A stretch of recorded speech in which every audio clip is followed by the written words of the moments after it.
Xin chào các bạn. Tự làm bánh tráng để gói chả giò thì mình đã có video rồi, nhưng mà lần này thì khác hơn. Mình không có xài bột bánh mì mà mình xài bột đa dụng và cũng không hấp hơi. Lần này mình sẽ áp chảo và mình sẽ ghi chú một vài chi tiết để các bạn có thể làm bánh chả giò dễ thành công và đẹp hơn. Bây giờ thì mình cân bột 320 g bột mì đa dụng. Cái hiệu mình xài là King Arthur.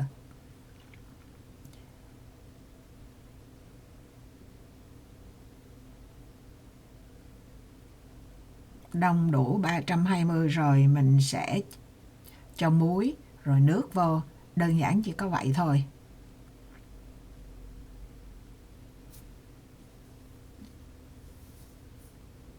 Mình sẽ xài là 1 teaspoon, tức là 1 muỗng cà phê muối.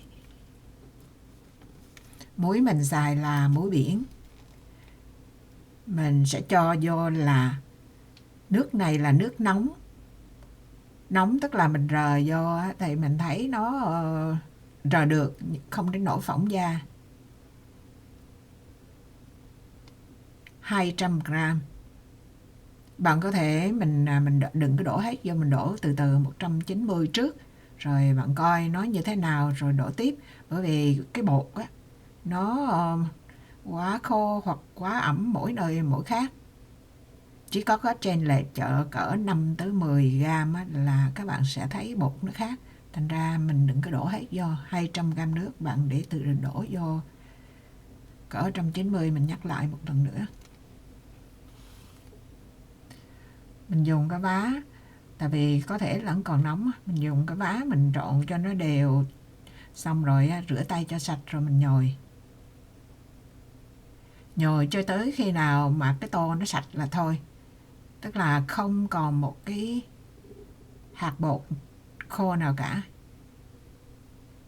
Nó cũng không có dính tay luôn. Cứ từ từ đó mình trộn cho đều.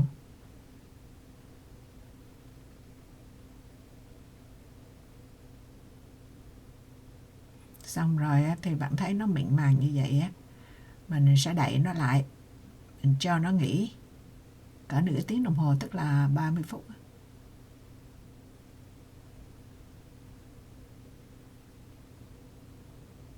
Xong đem ra trên bàn, mình để cái miếng silicone này mình cho bột khô lên. Nếu mà bạn làm khô á, mình không cần bột áo cũng được, nhưng mà nếu mình nhồi trên lệch cỡ 5 g á, là bạn phải thêm bột áo. Sau đó mình sẽ chia 26 phần.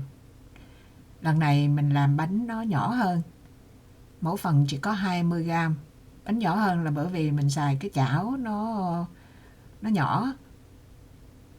Cái chảo là đường kính là 22 cm, 24 cm, nhưng mà cái phần đáy của nó mình bỏ vô mình thấy nó teo lại cỡ còn 22. Thành ra nếu mà mình làm với cái số lượng như cái công thức trước của mình á, thì bánh nó sẽ dày. Mà bánh dày á thì chả giò của bạn không có sót.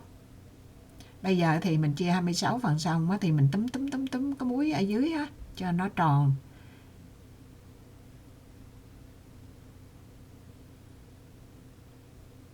Rồi mình cho chú nhanh chỗ này, mình chạy xong tròn rồi á thì mình tuần tự cái nào làm trước mình đập dẹp nó ra. Đập dẹp ra rồi mình cũng xoa bột áo, mình mới để chồng vô được nha. Nếu mà bạn không xoa bột áo, bột rực dẹp vô á là nó dính vô trở lại á. Rồi bây giờ thì mình chỉ có cái việc là đập dẹp lần nữa, chập nó. Thực ra cũng không cần cán nữa, mình đập nó ra như vậy. Mà muốn cho đẹp hơn thì các bạn có thể cán nó. Bây giờ mình hôm nay á thì mình chỉ 3 cái, mình cho một cái nhập vô mình cỡ 8 cm á. Mình chỉ làm 3 cái thôi, là vì không biết tại già rồi đầu óc nó lủng củng mà sao. Mình khi mình gỡ nếu mình làm 5-7 cái á thì mình không nhớ là nó mấy cái. Rồi mình làm 3 cái là chắc chắn là bạn không bao giờ sơ sót hết. Là mình gỡ ra đúng 3 cái thôi.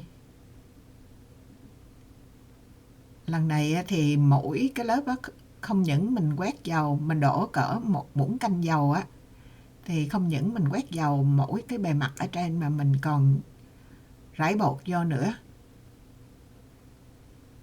Bạn thấy có những cái mình làm nó không có đều cái biên á, thì các bạn làm mà biên nó bằng nhau á, thì cái bánh mình cán ra nó dễ hơn.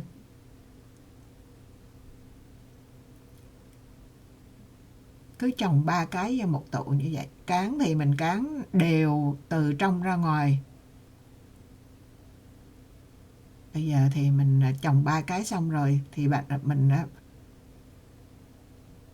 mình để, nếu mà các bạn cán xong, mình đập 3 cái vô chung rồi á, mình cán liền, cái bánh nó còn dai, nó co tới co lui. Chứ nếu mà các bạn để mà lâu lâu á, thì cỡ trong lúc mình làm lâu lâu cỡ 10-20 phút á, thì cái bánh rất là dễ cán. Mình đẩy ra một cái là nó ra luôn. Đó, thì mình cũng chồng vô như vậy. Bây giờ chồng vô thì nó to to hơn, tại vì nó không có co vô lại á.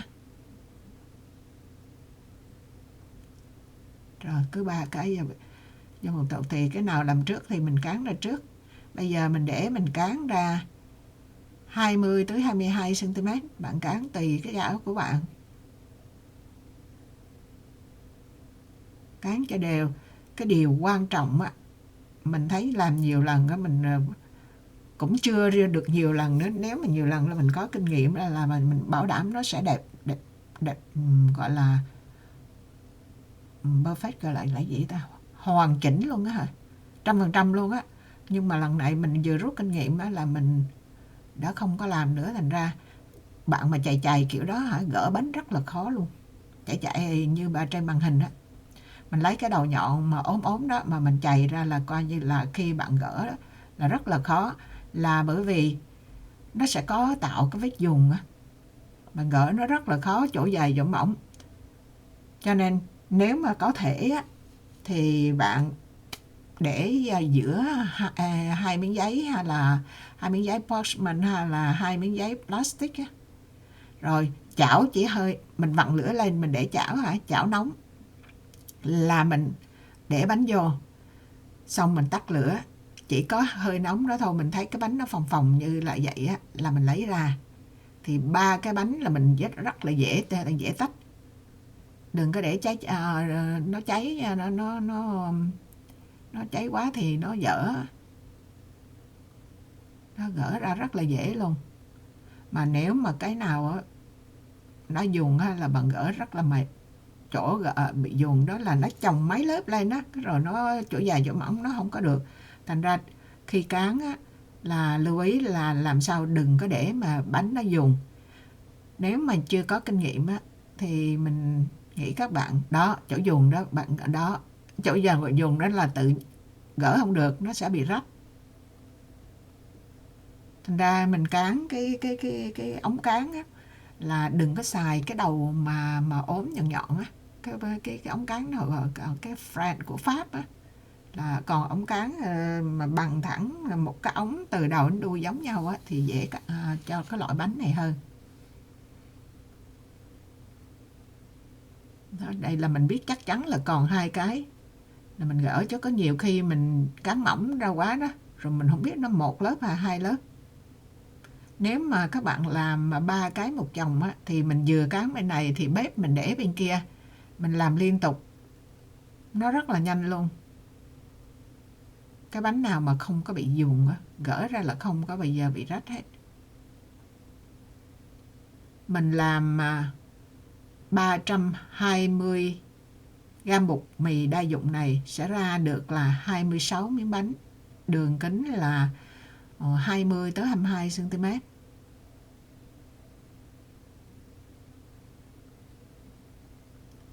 Bánh dày thì nó dễ làm, nhưng mà khi gói chả giò nó rất là chiên ra nó rất là khô cứng. Không phải là khô cứng mà nó dày quá, cứng giống như là cái hoành thánh luôn. Bạn ăn hoành thánh bạn giòn giòn kiểu đó, thì mình làm chả giò thì giống như cái hoành thánh chứ nó không có xốp như chả giò. Thành ra nếu mà bạn cắn đều á, thì rất là mỏng, đều mà rộng ra thì rất là mỏng. Còn nếu mà mình cắn không đều á, mà bạn cắn rộng ra nó sẽ bị dùng, mà chỗ dày chỗ mỏng khi gỡ nó sẽ bị rách. Đó. Mình làm tất cả là 640 gam bột mì để dụng, mình chia làm hai. Lần đầu mình làm á, thì cái bánh nó dày hơn. Đó, đây là một cái số mà bánh đầu á, nó dày hơn nên mình gói chả giò nó dở. Còn lần sau á, nó mỏng á, mỏng mà cắn mỏng ra là hay dễ bị dùng. Nó hơi bị rách rách mấy cái nhưng mà không có sao. Đó, mấy cái phần đó là rách rách là mình nó bị dùng á. Mà bánh thì rộng hơn. Cái này để mình thử ra một cái.